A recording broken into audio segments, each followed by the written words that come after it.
Bonjour à tous et à toutes, j'espère que vous allez bien. Ça fait maintenant quelques jours que le match France-Espagne s'est terminé, où on a perdu 2-0 contre l'Espagne, donc je suis bien triste. Mais ça m'a donné l'inspiration pour faire une vidéo. Qu'est-ce que c'est que cette vidéo? C'est pourquoi est-ce qu'il vaut mieux choisir l'admiration que la jalousie, qu'être envieux. Alors, suite à cette défaite de 0, j'étais triste, ce qui est assez logique. Et mon cheminement de pensée a fait que j'ai fini par penser, méchants Italiens, j'envie le fait que eux continuent à pouvoir prétendre au titre de champion du monde, et voilà, j'envie les joueurs qu'ils ont qui sont très forts, et j'envie leur équipe qui a été meilleure que la nôtre. Et je me suis dit, c'est pas une bonne façon de penser. Et en même temps, je me suis dit que ce serait un bon sujet de vidéo parce qu'on peut extrapoler ça à plein de choses. On peut extrapoler ça à être envieux d'un couple qu'on connaît, ou d'un copain qui a un beau visage, ou d'une fille qui a un tatouage qu'on trouve magnifique et que nous, on peut pas faire. Bref, ça peut s'extrapoler à plein de choses. Mais je pense que l'expliquer sous le thème de la Coupe du Monde, qui touche beaucoup de gens et qui provoque beaucoup d'émotions chez beaucoup de personnes, permettra de mieux expliquer le tout. Alors, face à une Coupe du Monde, il y a plusieurs choix qui est possible. Il y a le choix du stoïcisme qui va être la Coupe du Monde, est-ce que j'ai un impact dessus? Non. Est-ce que ça m'apporte quelque chose? Pas grand-chose. Alors, ne te concerne pas. Si tu ne peux pas avoir d'effet sur quelque chose, te sentir concerné n'apportera que du malheur. Ou alors, vu que tu n'es pas maître de ce qui va se passer, ne te sens pas concerné. Je pense pas que c'est une bonne façon de penser, parce que la Coupe du Monde, comme d'un point de vue général, la société, c'est quelque chose où on vibre ensemble, où on vit ensemble. Et c'est important de savoir vivre et de savoir vibrer que ce soit dans les moments de victoire que dans les moments de défaite. Or là, il se trouve qu'on est dans un moment de défaite. Alors, face à la défaite, qu'est-ce qu'on fait? On peut être jaloux. Moi et la jalousie, le résultat, ce sera une mauvaise part de moi. Ce sera la part qui critique l'arbitrage, ce sera la part qui critique les joueurs en face, les joueurs de l'équipe de France, etc. Et je trouve pas que ce soit une part très enviable. Ce sera une part très plaisante à montrer et qui n'apporte finalement pas grand-chose à la société. Il y a la part de moi qui m'en fiche. Moi, je dis, tu as le droit d'en avoir rien à faire à la Coupe du Monde, hein, c'est pas un crime. Mais si tu t'en fiches, finalement, tu viens un peu tout seul. La société tremble au fil des matchs et toi, tu t'en fiches, donc t'es un peu hors du temps, c'est dommage. Le troisième choix qu'on peut faire, c'est admirer. Ça veut dire, moi, plus de l'admiration.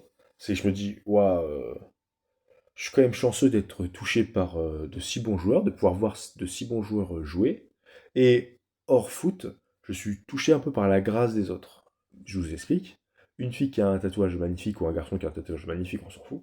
Et on le regarde, on se dit j'ai quand même de la chance, même si je suis jaloux de ne pas avoir, de ne pas l'avoir. Et ben je vais changer ma façon de penser.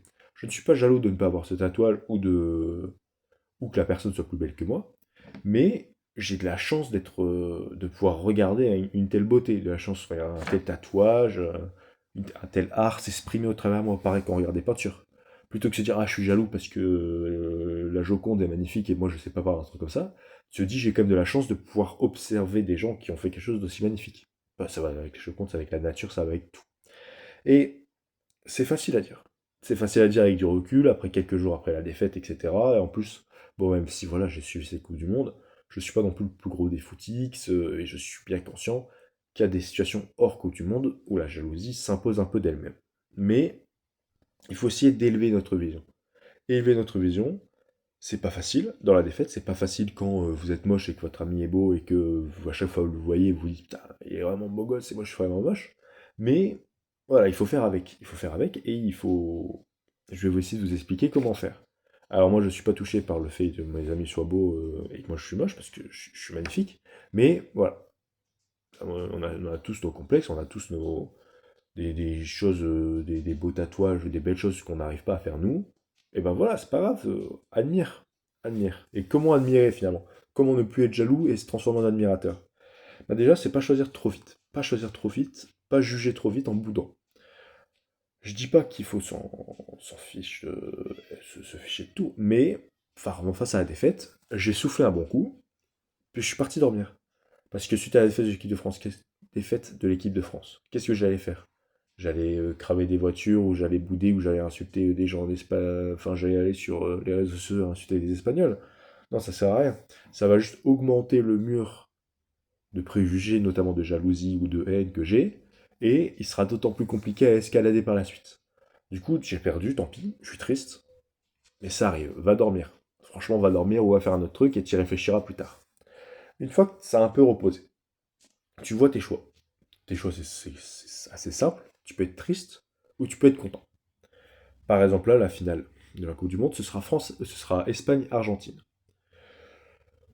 Je peux vous dire, moi, ma première vision de cette Coupe du Monde, c'est le choix entre la peste et le choléra. L'Argentine, ils nous ont battus en 2022 en Coupe du Monde, finale de Coupe du Monde. Je veux dire, j'ai vraiment le seum contre les Argentins.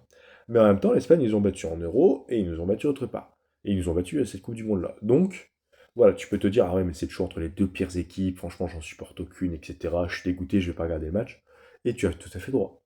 Si on extrapole ça, tu peux te dire, ok, tu as le choix entre un resto avec une inconnue, ou un inconnu qui te plaît pas, ou alors un resto avec une personne que tu connais, mais que t'aimes pas de base. Eh ben non, faut pas voir ça sous ce prisme. Dès là, faut voir ça sous le prisme plus du bonheur. Le prisme du bonheur, ça va être quoi? Si on parle de la Coupe du Monde, on va se dire, ok, Lamine Yamal, l'Espagnol star du moment, il a 19 ans, il a pas encore 20 ans, et il a déjà gagné une Coupe du Monde, enfin une Coupe des Champions, et il va peut-être gagner une Coupe du Monde. Et face à lui, c'est Lionel Messi qui est une légende du foot, qui a 39 ans et qui va peut-être faire sûrement sa dernière Coupe du Monde, et tu peux te dire, waouh, c'est quand même un clash des titans.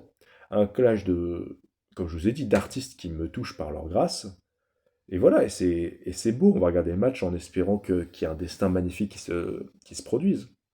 Et dans le cas où aller au resto avec quelqu'un que vous aimez pas, ou aller au resto avec un inconnu, dites-vous que vous allez aller tester un nouveau resto, dites-vous que vous allez peut-être découvrir une nouvelle personne ou une nouvelle facette d'une personne. Voilà, faut pas se plonger dans la négativité, et plus, et c'est très facile de trouver des points positifs. Je vous promets, alors que Dieu sait que Espagne-Argentine, je voulais pas en trouver des points positifs. Mais en y réfléchissant 2 secondes, parce que, bien sûr, on va réfléchir pas à l'échelle d'une nation. Je vois pas l'Espagne, je vois pas l'Argentine, parce que c'est compliqué, on a quand même été perdu, et on est biaisé. Je suis quand même dégoûté qu'on ait perdu contre un autre pays, donc voilà, je vais pas supporter un pays adverse. Mais je peux supporter des choses plus petites, plus précises. Par exemple, le fait que ce soit deux grandes équipes qui jouent, ou deux grands joueurs qui jouent, ou une équipe défensive, une équipe d'attaquants qui jouent. Voilà, il y a plein d'autres façons de voir le monde, et vous pouvez extrapoler ça à vos situations personnelles assez facilement. Alors, je suis en train de relire un peu, voilà mes notes. Alors oui, il y a un petit danger avec ça. Par exemple, j'ai noté un exemple, donc je vais vous le dire. C'est, imaginons, vous avez un ami qui est avec une relation avec une fille, et vous n'avez pas de relation. On peut être triste de ne pas avoir de relation, mais on peut aussi se dire, ouais, mon pote est stylé quand même. Voilà, c'est un bon gars. Je savais que c'était un bon gars. D'autres personnes valident mon idée que c'est un bon gars. Ça fait plaisir. Et finalement, il faut réussir un peu à s'extirper de la situation, parce qu'on sait bien que notre ego nous met toujours au centre du monde. Mais parfois, il faut pas voir la vie des gens à travers notre vie. Si vous voyez que votre copain est en couple juste au travers du fait que vous soyez célibataire, votre vie elle est nulle.